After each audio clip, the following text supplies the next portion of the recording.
Hey guys, so one of the big questions that keeps coming up is vulcanizing. And I think that's because I made my own mold can and used to use my kitchen oven as my vulcanizer. Most people think that you need a $2,000 or $3,000 machine and you need something that does 2,000 psi or 3,000 psi, etc. And you actually just don't. What you really need is a strong mold can.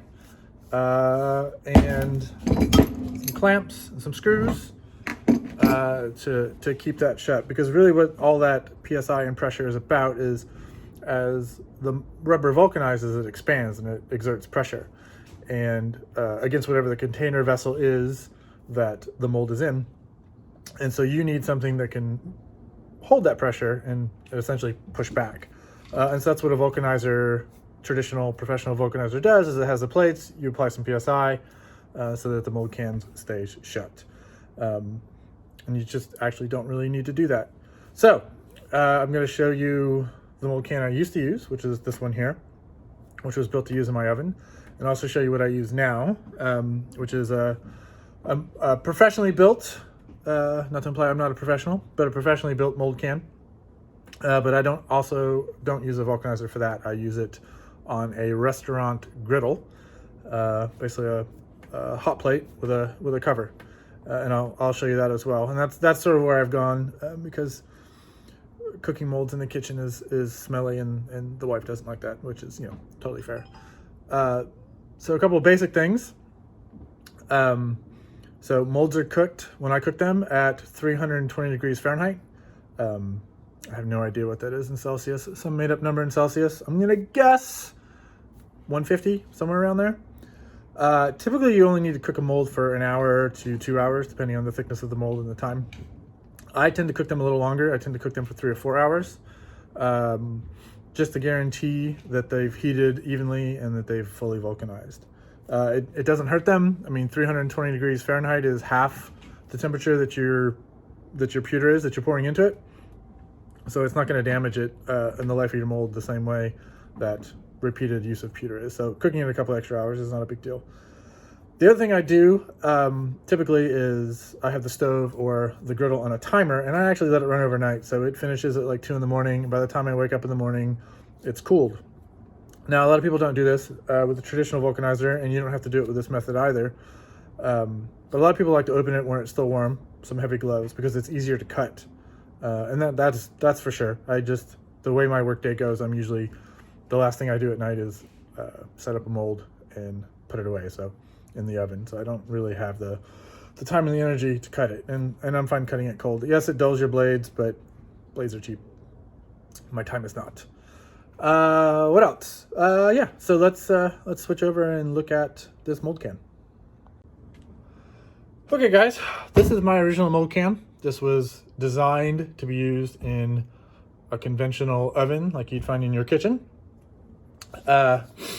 It's steel, obviously, and it was originally made of 3 parts. There's a top, there was this ring, and then there was a separate bottom, which you can kind of see the weld here. And so when we first were doing this, it was in 3 pieces, and that was just 2 points of failure for the pressure that the vulcanization process was generating.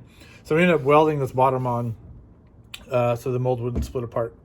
And originally, as you can maybe see, there are 4 holes around the perimeter of this mold, and there are also 4 holes, corresponding holes, in this top plate here for lining up. And so originally we would use some washers and some heavy-duty aircraft bolts to hold the mold together. And so the first couple molds we ran that way, and you'd hear these pop pop pop noises, and that was basically the heads of the bolts and the washers being blown off of themselves from the massive amount of pressure. So what we ended up doing is using these bolts and washers to draw this mold closed, and then using 4 clamps, which you guys have maybe seen in my other videos, to keep the pressure, or the back pressure, however you want to call it, from the vulcanization process. So again, these 4 clamps and the 4 bolts basically negate the 2,000 to 3,000 psi that you're generating when this rubber vulcanizes. Don't need the fancy machine. I've done several thousand molds this way over, wow, 20 years. Some of us are getting old. So yeah, so not needed. So we talked about some dimensions really quick. So a typical mold is that I use is 9 inches in diameter. They also come in 12 or 18, which is going to be harder for you to sort of source parts.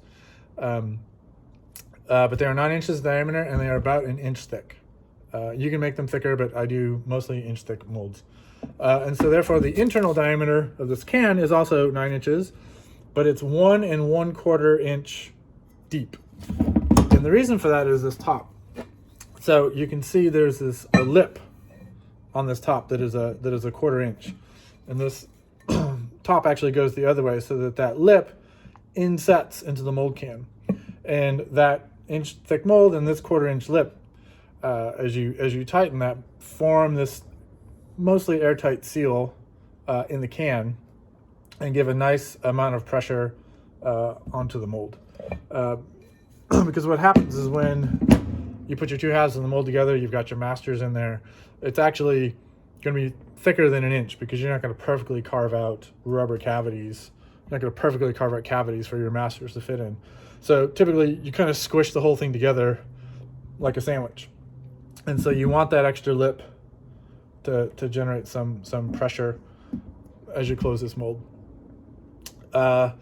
Some other notes about this is, again, you vulcanize at 320 degrees Fahrenheit, some random number in Celsius.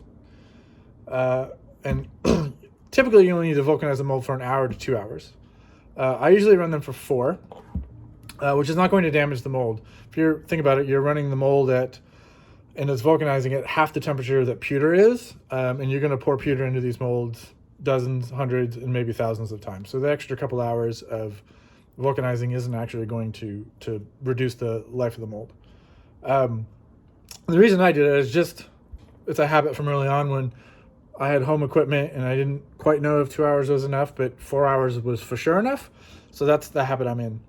A lot of people like to open it after it's vulcanized immediately because the mold is still warm. It's easier to cut, which is all totally true. I tend to let the molds run late at night. I set a timer, so maybe I'll start the mold cooking at 10 or 11 o'clock at night, and I go to bed. It automatically switches off at 2 or 3 in the morning.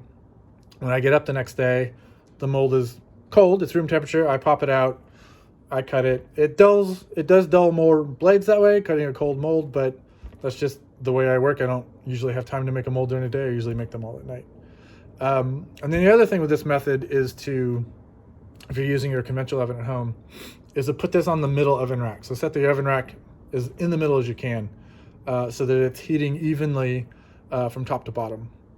If you got it too low or too high, then you're gonna heat the different halves of the mold, and they're gonna vulcanize at different rates. That can cause mold lines and some other random stuff. And so then the other thing to know about this is the top and the bottom are the same thickness. Both of them were equally sized inset plates like this. One just got welded on, but they're each a 1/2 inch thick. And that's also important because the metal heats before it heats the rubber. And if one of those plates, the top or the bottom, is thinner than the other, then you're also going to get some uneven heating. So for this method, it's a little different in the vulcanizing can I'll show you in a moment. You want the top and bottom to be of the same thickness. What other notes about this? So use mold paper, top and bottom. This usually ships with any molds you get. And that just makes it easy to get the thing out of the can. Over the years, there's a lot of scratches and dings in the surface of this, and that the mold actually attaches to that. So sometimes it's harder to open this thing, but with the mold paper on there, then the rubber doesn't actually kind of stick into the metal surfaces, and it separates a little easier. One thing I would probably have done, right, doing this over again that I didn't do back then, there's a little divot. There's a little divot here that's hard to see. So when this thing vulcanizes, it vulcanizes well, and I've got it well sealed. There's no gap between the ring and the top plate. So how do you get it open? It'd bend a butter knife, it'd bend a thin screw. So I tend to take a really big flathead screwdriver and a big hammer, and I whack it until I wedge it in between the two, and then I use that screwdriver to pry it open. And so this little spot here is the place I typically use. So I've done it hundreds of times here. So there's a nice little groove. And so even if this thing is tight, there's a little notch here that I can get a good sized screwdriver in. So again, if I were doing it over again, I would probably pre-build this little notch in here, so I wouldn't have had to pound it in over years and years and years of abuse. So yeah, so that's my original mold can. Again, I don't use this one anymore except in emergencies, or if we've got like a convention or a big project and I need to do a whole bunch of molds in a very, very short amount of time because I procrastinate. So that is often the case. And then I'll pull this one out. Okay, so let's switch over to the can I use now. Let me show you that. Okay, so this is the mold can I use now. It's very heavy, good solid. You can see this one is in 3 parts, but this one is built a little more robust than the one I built years ago. So this one has the bottom as a mold ring. You can see this mold ring actually doesn't fit on here. There's a reason for that, we'll go over it. And then there's a top that has a really, really big inner lip, a little bigger than the one I had previously. This one's a 1/2 inch rather than a 1/4. And then I've just got one of them here, but there are 6 knobs that are used to close this. So the way this one works is there's a thin lip down here. There's this ring. Basically, I drop this on to the griddle, because I use a restaurant griddle, at 150 degrees for about 10 minutes. And then the metal expands. And once that expands, you can drop it onto this ring and it fits nice and snug. And then it works the same as the original can. You put your mold in here, you put your mold paper, your talc, etc. And then you drop this big guy on here. And again, it's not going to go together real well because it's not heated. And then you close it with these 6 knobs. So it essentially works the same. And these 6 bolts and these knobs are good enough to do the work of the 4 clamps and the aircraft screws I used on the older one. Same temperature, same amount of time. This one, however, will not work in the oven. And the reason for that is that the bottom and the top are different thicknesses and they heat slightly differently. And I've screwed that up before. If I put this middle ring on incorrectly, it definitely has a top and a bottom. Then I'll get some mold lines. Can't figure out where the hell they're coming from. They're coming from uneven heating. So for this, I use a restaurant griddle, and I'll drop some pictures in here because it's not located where I'm filming this. But it's basically a big industrial strength 15 inch by 15 inch griddle plate for making like pancakes and bacon at a restaurant. And the reason I picked that is it's designed to run 8 hours a day, 7 days a week at a restaurant, so it's fairly robust. I was using sort of an official flat top sort of vulcanizer that was made to use this way. Still not a pressure one, but a hot plate. But the heating element, I don't know if it's because of the number of molds I was making, that heating element would go like twice a year, and it's $90 a pop and 2 hours of work. Whereas I've been using that griddle for 5 years, and the heating element has gone out on it once, which is about what you would expect. Build a lot of molds. So again, I switched to this one to get out of the kitchen so that I'm not stinking up dinner. Especially with silicone molds. Done a lot of silicone molds, and silicone molds tend to have higher stench factor. There's some pretty stinky ones. I've got some stories. The organic rubber ones aren't too bad, or maybe I'm nose blind and I just can't smell them anymore. But again, I switched to this mostly to get out of the kitchen, to be out of the way, because I'd rather somebody was baking cakes than baking a mold. So yeah, so that is the new vulcanizing can. Same principles as the old one.